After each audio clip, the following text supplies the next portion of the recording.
It's 1893, and thousands of immigrants have flocked to the U.S. in search of a better life. Many of them are starving teenage girls who have been thrown out of their homes or are desperate for money. They have heard of how America gives people new lives, so they have immigrated to the New World, where they hope their lives will have a happy ending. But what really happens is totally unexpected. They find themselves living in conditions that are barely suited for even living in.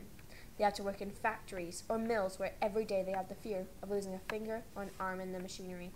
This was not the happy story they wanted. Immigrants could barely stand these conditions, but eventually their savior came along, Jane Addams. She saw how immigrants' lives were so poor and pushing them into depression, almost killing them. She built the Hull House, a sanctuary for immigrants whose lives were ruined by the Industrial Revolution.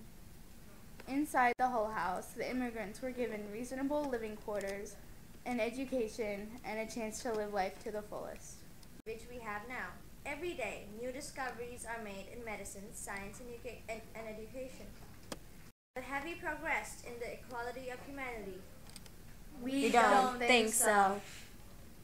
Look at this girl from the Industrial Revolution. Her life was terrible. All work, no play. Now, look at this girl. She has a hard life too. She's almost dying of starvation.